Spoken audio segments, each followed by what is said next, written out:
नमस्कार साथीहरू, मेरो मिनी ब्लगमा यहाँहरूलाई स्वागत छ। आज चाहिँ म बिहानै उठेर यसो हेरेको बाइक चाहिँ हिजो हिलोमा कुदाएको भएर पुरै हिलो हिलो भएको रहेछ। म चाहिँ बाइक धुनु पऱ्यो भनेर बाइक धुनतिर लागेँ।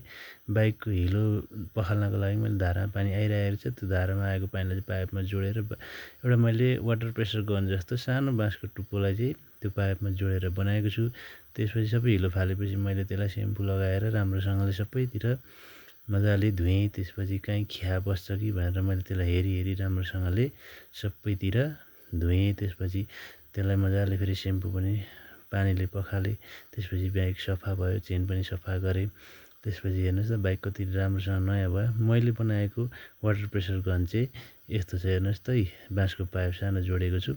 त्यसपछि चाहिँ म अब बाइक धोइसकेर घाँस काट्न लागेँ। बाख्रालाई घाँस काट्न बाहिरतिर गएको, यसो हेरेको एक ठाउँ चाहिँ राम्रो घाँस रहेछ। त्यहाँ चाहिँ मैले घाँस काट्न लागेँ। केही बेर घाँस त्यहाँ मजाले सनक्क पारेर काटेँ। त्यसपछि भारी पुग्न लाग्यो।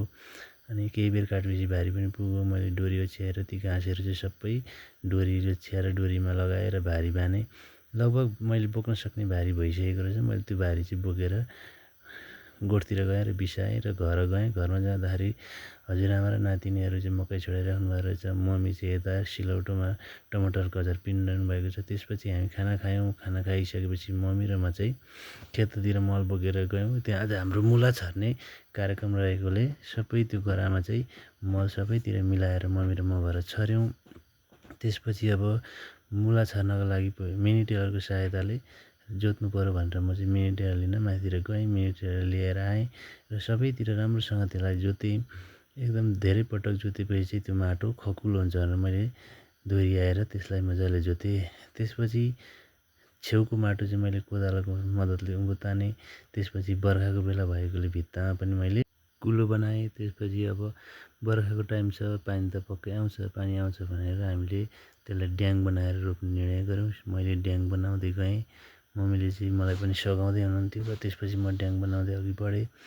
मम्मी चाहिँ पछाडि त्यो झार केलाउँदै त्यहाँको झारहरू चाहिँ सबै फाल्दै जानुभयो। मैले ड्याङ बनाउँदै गएँ। त्यसपछि हामीले मुला रोप्नको लागि लगभग त्यो ड्याङ बनाएर झार केलाएर लगभग तयार गऱ्यौँ। अब हेर्नुहोस् त कति राम्रो देखियो। अब मुला रोप्नको लागि लगभग हामीले चाहिँ तयारी अवस्था बनाइसक्यौँ। तयारी अवस्थामा बनाउँदा त काम गरेपछि त राम्रो देखिँदो रहेछ। हजुरहरू पनि कसरी रोप्नुहुन्छ प्रतिक्रिया दिनुहोला, कमेन्ट गर्नुहोला। त्यसपछि मम्मीले चाहिँ मुला रोप्नु थाल्नुभयो। म चाहिँ एउटा बसेर एकछिन भिडियो पनि खिचेँ। अनि एकछिन हेरेँ, त्यतिकैमा बुवा पनि आउनुभयो र एकछिन हेर्नुभयो। के सोच्नुभयो, एकछिनमा मम्मीलाई सिकाए जस्तो पनि गर्दै हुन्थ्यो बुबाले। अनि त्यसपछि म चाहिँ गाईलाई पानी दिन भनेर गोठतिर लागेँ। बाल्टीमा पानी थापिरहेको रहेछ। पानी भरिन लागेको थियो। पानी केही बेर भएपछि पानी भरियो। म त्यो पानी चाहिँ बोकेर अब गाईलाई दिन लागेँ। गाईलाई पानी दिनको लागि भनेर बोकेर गएँ। गाईलाई पानी पनि दिएँ। गाईले पानी खायो। धेरै तिर्खायो होला भन्ने सोचेको थिएँ, तर खासै तिर्खाएको रहेनछ। पानी थोरै खायो गाईले, त्यत्रो धेरै पानी खाएन। अब म पनि खाजा खानु पऱ्यो, हामीलाई पनि भोक लाग्यो भनेर म चाहिँ आजको खाजा रेडी गर्न लागेँ। आगो फुकेँ। त्यसपछि मकै नङ्ग्याएँ। मकै नङ्ग्याएर मकै पोल्नतिर लागेँ र मकै नङ्ग्याउँदै मैले एउटा सानो भिडियो पनि बनाएँ साथीहरू। त्यसपछि मकै खाएको, मकै नङ्ग्याएको सबै भिडियोहरू हजुरलाई देखाउनै पऱ्यो भनेर एउटा भिडियो पनि तयारी गरेँ। मकै पोल्दै भिडियो पनि बनाएँ। त्यसपछि मम्मीहरू पनि आउने बेला भयो। मकै पोलेर मैले तयारी गरेको थिएँ। त्यसपछि हामीले मकै खायौँ। केही बेर बसेर मकै खायौँ। मकै मिठो थियो। त्यसपछि साथीहरू केही आराम गरेपछि म यसो बाहिरतिर गएँ। यसो हेरेको तोरीको साग कति राम्रो रहेछ। आजलाई चाहिँ हामीले रायोको साग टिपेर रेडी बनाइसकेको थियौँ। आज चाहिँ यही खाने विचार गरेको थियौँ साथीहरू। त्यसपछि म यसो भैँसीको थलातिर घुम्दै गएँ।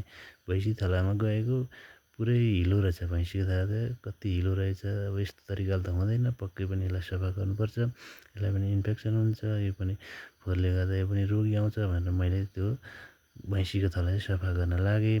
केही बेरमा भैँसीको थला सफा गरेँ। त्यसपछि मैले त्यसलाई सोतर हालिदिएर त्यसपछि म यसो खेततिर यसो उँधोतिर खेततिर हेर्न लागेँ। खेतमा चाहिँ धान हरियाली भइसकेको थियो। असारमै रोपिएको भएर धान चाहिँ एकदम हरियाली छ। तपाईँहरूकोतिर कस्तो छ, रोप्नुभएको छ कि छैन, कि रोपिवरी गोडिसक्नुभयो कि के छ, प्रतिक्रिया दिनुहोला। त्यसपछि अब साँझ पनि पर्न लागेको थियो। बाख्रा पनि अब हुल्ने टाइम भइसकेको थियो। बाख्रा केही बेर बाख्रा उलिसकेपछि घरतिर साथीहरू यहाँहरूलाई मेरो भिडियो कस्तो लाग्यो भिडियो मन परेमा यो च्यानललाई सब्स्क्राइब गरिदिनु होला लाइक कमेन्ट पनि गरिदिनु होला